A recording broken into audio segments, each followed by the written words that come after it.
প্রথমত বলে রাখি, বিগত সরকার হেলথ সেক্টরে ভারত সরকারের সঙ্গে সহযোগিতা তো দূরের কথা, বিরোধিতা করেছে, যার ফলে পশ্চিমবাংলায়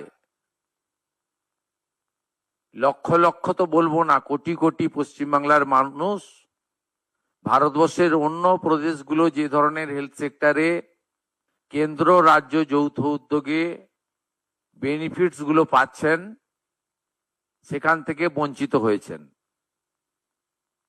আজকে আমরা একটি কম্প্রিহেন্সিভ ডিসকাশন এবং মেজার্স এবং রোডম্যাপ তৈরি করেছি, যে রোডম্যাপের মধ্য দিয়ে আমরা পশ্চিমবঙ্গে স্বাস্থ্য ক্ষেত্রে ভারত সরকারের সমস্ত সুযোগ সুবিধাগুলি গ্রহণ করে পশ্চিমবঙ্গে হেলথ সেক্টরে আমরা একটা যুগান্তকারী পরিবর্তন আনার সিদ্ধান্ত নিয়েছি। আপনারা, আমাদের কেন্দ্রীয় স্বাস্থ্যমন্ত্রী মহোদয় বললেন যে 15, 16, 17, আমি কেন্দ্রে তখনও স্বাস্থ্যমন্ত্রী ছিলাম, ডেঙ্গুর সংখ্যা পর্যন্ত আমাকে চেয়ে দেওয়া হয়নি, অস্বীকার করা হয়েছে। Central state political government to government relation তো ছিলই না, প্রশাসকদের মধ্যে বা ব্যুরোক্রেটসদের মধ্যে বা ডাক্তারদের মধ্যে বা হেলথ সেক্টরে যারা দায়িত্বপ্রাপ্ত তাদের মধ্যেও টকিং টার্ম, চিঠিপত্র আদান প্রদান ছিল না। একটা মারাত্মক ধরনের নেগেটিভিটি কাজ করেছে, যার কুফল সর্বত্র আমরা দেখতে পাচ্ছি। আয়ুষ্মান ভারতে ইতিমধ্যে এনরোলমেন্টের কাজ শুরু হয়েছে। আমাদের বিশ্বাস যে জুলাই মাস থেকে আয়ুষ্মান ভারতের কার্ড আমরা দিতে পারবো এবং তার বেনিফিট গোটা ভারতবর্ষে আয়ুষ্মান ভারত কার্ড হোল্ডাররা পাবেন। আমরা আশা করছি যে স্বাস্থ্যসাথীর কার্ডের সঙ্গে যুক্ত এমন 6 কোটিরও বেশি আমরা যারা কার্ড হোল্ডার তাদেরকে আয়ুষ্মান ভারতে এক্ষুনি নিয়ে যেতে পারবো। পরে পরে এই সংখ্যা আরো বৃদ্ধি পাবে এবং যারা নতুন করে আয়ুষ্মান ভারতে যুক্ত হতে চান, স্বাস্থ্যসাথীতে যুক্ত হননি, তাদের ক্ষেত্রেও অপরচুনিটি থাকছে। আমরা জুন মাসের প্রথম সপ্তাহের মধ্যে আয়ুষ্মান আরোগ্য মন্দিরের এগ্রিমেন্ট দিল্লিতে করার সিদ্ধান্ত নিয়েছি। সেখানে পশ্চিমবঙ্গ সরকার এবং ভারত সরকার মন্ত্রী স্তরে, আধিকারিক স্তরে উপস্থিতিতে একটি ইভেন্টের মাধ্যমে বা একটি ছোট্ট অনুষ্ঠানের মাধ্যমে আমরা এটা করব। কারণ আয়ুষ্মান আরোগ্য মন্দিরের বেনিফিট শুধু পশ্চিমবঙ্গে থাকা স্থায়ী বাসিন্দারা নন, প্রায় 1 কোটির কাছাকাছি পশ্চিমবঙ্গের স্থায়ী বাসিন্দা কর্মসূত্রে পেটের টানে বাইরের রাজ্যে আছেন বা এডুকেশন নেওয়ার জন্য বাইরের রাজ্যে আছেন, তারাও এই সুযোগ পাবেন গোটা দেশব্যাপী। সেই এগ্রিমেন্ট আমরা জুন মাসের প্রথম সপ্তাহে দিল্লিতে করার সিদ্ধান্ত নিয়েছি। আমাদের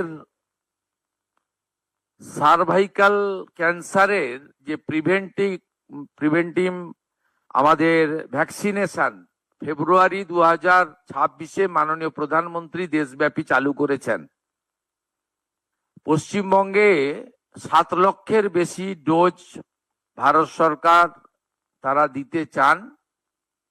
আমাদের এই 14 থেকে 15 বছরের আমাদের বোনেদের বা বালিকাদের, তাদেরকে আমরা এইটা দিতে পারি, যেটা ভারতবর্ষের অন্যান্য রাজ্যে কমপ্লিট হয়ে গেছে।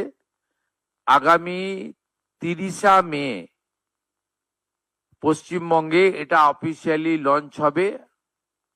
বিধাননগর সাব ডিভিশন হসপিটালে আমি নিজে এবং রাজ্য সরকারের অন্যান্য প্রতিনিধিরা উপস্থিত থেকে এটা শুরু করবেন। 30 তারিখেই আমরা টিভি মুক্ত ভারতের একটি ওয়ার্কশপ কলকাতাতে করব। সেখানে পশ্চিমবঙ্গ থেকে নির্বাচিত নবনির্বাচিত সমস্ত বিধায়ক এবং পশ্চিমবঙ্গ থেকে লোকসভা রাজ্যসভায় যারা সাংসদ আছেন তাদেরকে নিয়ে হবে। এটা ভারতবর্ষের সব রাজ্যেই প্রায় কমপ্লিট হয়েছে। জাতীয় স্তরে এমপিদের নিয়ে কেন্দ্রীয় স্বাস্থ্যমন্ত্রী করেছেন। এই একটা উদ্যোগ আমরা এখানে নিয়েছি।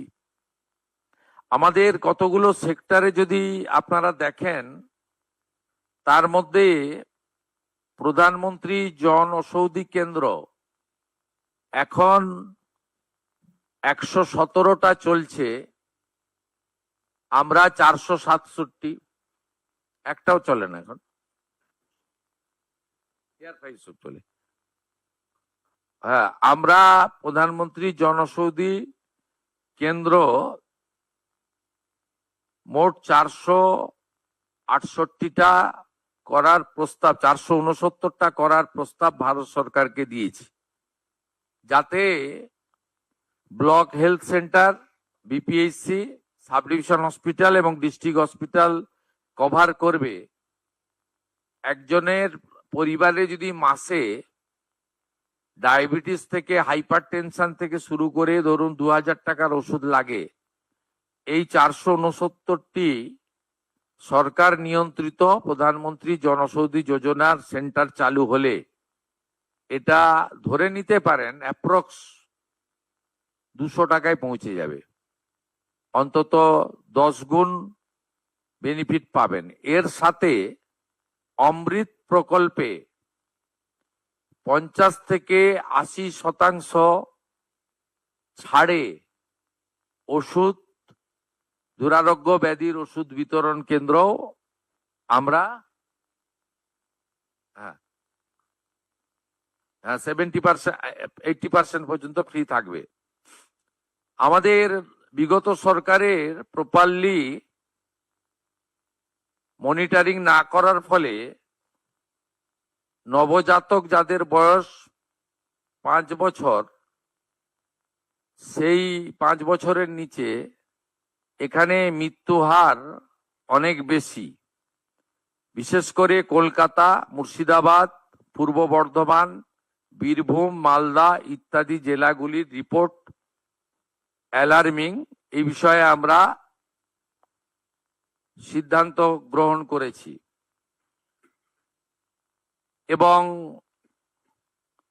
আমাদের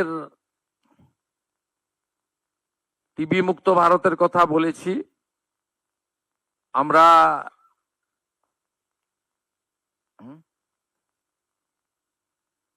ঠিক আছে, আমাদের ন্যাশনাল লেপ্রোসি ইরাডিকেশন প্রোগ্রামে দেশের তুলনায় আমাদের রাজ্যের অবস্থা মোটেই ভালো নয়। আমাদের 7টা ডিস্ট্রিক্ট আছে যেখানে এই রেট জাতীয় গড়ের থেকে অনেক হাই। বীরভূম, বাঁকুড়া, বীরভূম, ঝাড়গ্রাম, কলকাতা, পশ্চিম বর্ধমান, পুরুলিয়া, উত্তর দিনাজপুর। এই জায়গাগুলোতে বিশেষ জোর দেওয়ার সিদ্ধান্ত আমাদের এখানে আমরা করতে পেরেছি। পশ্চিমবঙ্গে হেলথ সেক্টরে ডক্টর, নার্স এবং অন্যান্য ক্ষেত্রে এখানেও স্যাংশন পোস্টের তুলনায় রিক্রুটমেন্ট মাত্র 53%। এটাও আমরা দ্রুততার সঙ্গে আগামী 3 মাসের মধ্যে রিক্রুটমেন্ট পলিসিতে স্বচ্ছতা এনে আমরা মাত্র 53% অ্যাচিভমেন্ট আছে। এটাও জাতীয় গড়ের থেকে অনেক নিচে, যেখানে 98% প্রায় জাতীয় গড়। পশ্চিমবঙ্গে এই হেলথ সেক্টরে রিক্রুটমেন্ট বিভিন্ন সেন্ট্রাল প্রজেক্টে, সেন্ট্রাল মানে স্পন্সর প্রজেক্ট বা আমাদের স্টেট সেন্ট্রালে যৌথ প্রজেক্টে 53% মাত্র হয়েছে, সেটাও আমরা কথা বলেছি। ন্যাশনাল কোয়ালিটি অ্যাসুরেন্স স্ট্যান্ডার্ডেও আমরা দেশের মধ্যে অনেক পিছিয়ে, 56.68। এটাও 100% অ্যাচিভ করার লক্ষ্য আমরা নিয়েছি এই ফাইন্যান্সিয়াল ইয়ারে, কারণ এটা একটু টাইম টেকেন রয়েছে। এর বাইরে আমাদের আজকে পশ্চিমবঙ্গবাসীর জন্য অত্যন্ত খুশির খবর, national health mission NHM Bharat সরকার 2103 কোটি টাকা আমাদেরকে স্যাংশন দিলেন এই ফাইন্যান্সিয়াল ইয়ারে। আজকে তার 1/4 500 কোটি টাকা আজকে এই মুহূর্তে ভারত সরকার আমাদেরকে ট্রান্সফার করলেন। আমরা এই মুহূর্তে 2103 কোটি টাকার মধ্যে আমরা 500 কোটি টাকা পেলাম। আমরা মাননীয় মন্ত্রী জগৎ প্রকাশ নাড্ডাকে 23-24, 24-25 অর্থবর্ষে আমাদের যে অর্থ বিগত সরকার নেয়নি সেই অর্থের জন্য বিশেষ অনুরোধ করেছিলাম। তিনি বলেছেন যে ইউটিলাইজেশন সার্টিফিকেট 21-22 তারা পাননি। 21-22 ইউটিলাইজেশন সার্টিফিকেট হেলথ সেক্রেটারি এবং ফিনান্স সেক্রেটারি 30 মের মধ্যে পাঠিয়ে দিলে 23-24, 24-25 অর্থ রিএম্বার্সমেন্ট করবেন বলে তিনি আমাদেরকে প্রতিশ্রুতি দিয়েছেন। এর বাইরেও আমরা আরেকটি স্কিমে